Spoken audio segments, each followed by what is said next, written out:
नमस्कार, जनता की बात में आप सबका बहुत बहुत स्वागत है। बीते कुछ दिनों से संसद भवन में जो कुछ चल रहा है वो राष्ट्रीयता के लिहाज से और भारत के लिहाज से बिल्कुल भी ठीक नहीं है। ताज़ा चुनाव परिणामों के बाद जिस तरीके से कांग्रेस पार्टी ने आक्रामक रुख अपना रखा है, लेकिन भारतीय जनता पार्टी उस तरीके से उन आरोपों का, उस आक्रामकता का जवाब भारतीय जनता पार्टी नहीं दे पा रही है। ये बेहद अफसोसजनक है। यहाँ पर विस्तार पूर्वक चर्चा करेंगे, लेकिन खासतौर पर हम बात करने जा रहे हैं कि आखिर संसद भवन में जिस तरीके से कांग्रेस पार्टी तमाम रोड़े अटका रही है और घेरने की कोशिश कर रही है भारतीय जनता पार्टी को, लेकिन भारतीय जनता पार्टी के जो नेता हैं उभर नहीं पाए हैं। जो हार का डर तो नहीं कह सकते, लेकिन हार की जो खींच थी, हार की जो परेशानी थी, हार की जो चिंता थी, उससे बाहर नहीं निकल पा रहे। हालांकि सरकार में है और जो परिणामों को लेकर कशमकश जारी है, उस पर नए नए रिसर्च सामने आ रहे हैं और अलग अलग तरीके से लोग विश्लेषण कर रहे हैं कि आखिर इस हार की वजह क्या थी। अलग अलग राज्यों में भले ही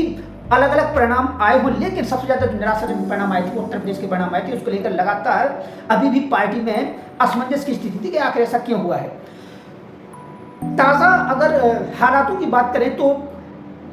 यूपी के जो मुख्यमंत्री योगी आदित्यनाथ लगातार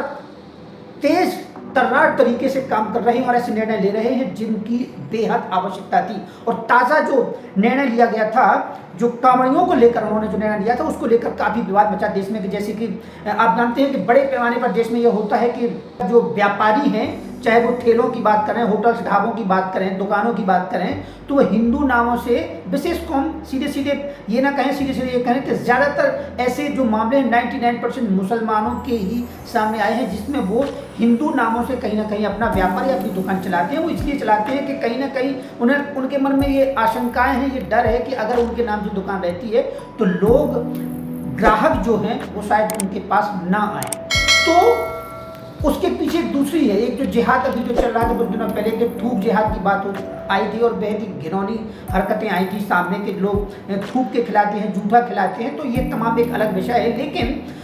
ऐसा ना हो और कांवड़ियों की जो पवित्रता है वो बरकरार रह सके, इसको लेकर के योगी आदित्यनाथ ने एक निर्णय लिया था, जिसमें ये कहा गया था कि जिसकी जो दुकान है उसी नाम से रखेगा और आप अपने दुकान के नाम के आगे डिस्प्ले करेंगे कि मालिक का नाम क्या है, आपको अंकित करना ही होगा। इसको लेकर बवाल मचा और सुप्रीम कोर्ट में जो विपक्षी दल है, वामपंथी धड़े के लोग हैं, जो किसी भी अच्छी बात का, सनातन के विरोध में जो तत्पर रहते हैं, तैयार रहते हैं, खड़े होते हैं, उन्होंने विरोध किया और जाके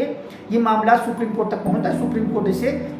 इस पर रोक लगा दी थी। हालांकि उस पर सुनवाई चल रही है, आगे क्या होता है देखने की बात होगी। लेकिन योगी आदित्यनाथ अपने तरीके से काम कर रहे हैं और जो खुराफाती तत्व हैं उनको लेकर के नए नए कानून बना रहे हैं। और एक ताज़ा अभी पता चली है बात की, जो लव जिहाद में है, लव जिहाद के जो आरोपी हैं और जो धोखे से हिंदू लड़कियों के, हिंदू बच्चियों को धर्मांतरण करवाते हैं या उनसे विवाह कर लेते हैं, उनकी जो सजा होगी अब उम्र कैद में होगी। तो ये तो एक अलग विषय है। खास बात ये है कि आज राष्ट्रीयता की जो बात है, मन में बहुत आशंका है, मन में बहुत डर है, बहुत क्षोभ भी है इस बात को लेकर कि जिस तरीके से कांग्रेस पार्टी लगातार अपनी उस कह सकते हैं आंशिक जीत को जिस तरीके से ये दिखाने की कोशिश कर रही है कि मानो उस देश पर उन्हीं की सरकार आ गई, उन्हीं का शासन चल रहा हो, और संसद ही नहीं चलने देना चाह रहे हैं। संसद में जिस तरीके से छोटी छोटी बात पे बवाल मचाते हैं, और सबसे खास ये कि उनका जो सबसे बड़ा चेहरा है, विपक्ष के जो सबसे बड़े चेहरे के तौर पर विपक्ष का जो नेता है, वो चेहरा यानी राहुल गांधी जिस तरीके से सरकार पर अटैक कर रहे हैं और बेहुदा कह सकते हैं, घटिया कह सकते हैं, जिस तरीके से उदाहरण देते हैं और आक्षेप लगाते हैं सरकार के ऊपर और सनातन को ही कटघरे में खड़ा करने की कोशिश करते हैं, वो बेहद अफसोसजनक है। और मुझे तो चिंता इस बात की होती है कि बीजेपी के 240 सांसद आकर कर क्या रहे हैं, उनका जवाब क्यों नहीं देते। और ये एक बहुत लंबी परंपरा है, कांग्रेस का इतिहास रहा है कि कांग्रेस पार्टी क्या करती है कि अगर सामान्य सी बात है, अगर कोई बीजेपी की तरफ से कोई निर्णय गलत हो जाता है, बीजेपी जो शासित राज्य है उनमें अगर किसी प्रकार की कोई ऐसी घटना हो जाती है जिसमें कहीं ना कहीं तथाकथित अल्पसंख्यक कहे जाने वाले, हालांकि 40 करोड़ हो चुकी, पर भी अल्पसंख्यक कहे जाने वाले लोगों के ऊपर अगर कोई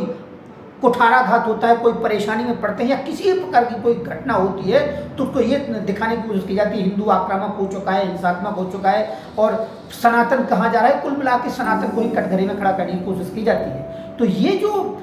मसला है पिछले लंबे समय से चला आ रहा है, लेकिन कांग्रेस पार्टी अभी भी उस राजनीति से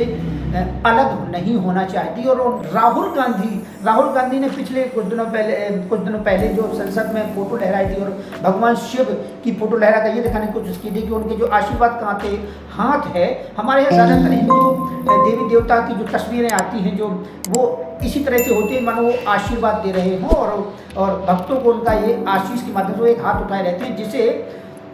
जिसे ये दिखाने की कोशिश की गई थी कि वो कांग्रेस पार्टी का चुनाव चिन्ह है। भाजपा का जो चुनाव चिन्ह है, भाजपा अभी उन्होंने राहुल गांधी ने संसद में बयान दिया था कि उसमें कमल जो है, कमल को बताया था कि कमल चक्रव्यूह से तुलना की थी कि चक्रव्यूह में जैसे कमल होता है, कमल में पंखुड़ियाँ होती हैं, जैसे चक्रव्यूह में भी अभिमन्यु को घेर कर मार दिया गया था। ऐसे ही भारत के लोगों को ये जो उस पार्टी का समर्थन करता है, जो उस पार्टी में है, उनको कहीं ना कहीं घेर कर खत्म करने की कोशिश की जाती है। उनका एक अलग तरीका है। सभी जानते हैं कि राहुल गांधी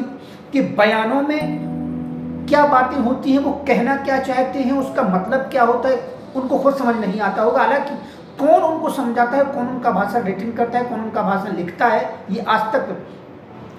तक शब्दों से परे है कि आखिर उनको ये शिक्षा देता कौन है। हालांकि कौन उन्हें समझाया तो सही तरीके से जाता होगा कि आपको जाके ऐसा बोलना है, ऐसा कहना है, लेकिन वो जिस घटिया तरीके से अपनी बात रखते हैं वो कहीं ना कहीं वो निंदा के पात्र बन जाते हैं। संविधान को ताक पर रखते हुए जिस तरीके की बातें संसद में कर रहे हैं वो बेहद निराशाजनक है और हम इन मुद्दों पर लगातार चर्चा करते रहेंगे। और आज से बेहद बारीकी से हम नजर रखेंगे कि आखिर राहुल गांधी कांग्रेस के नेता किस तरीके से भारत की अस्मिता, राष्ट्रीयता, संप्रभुता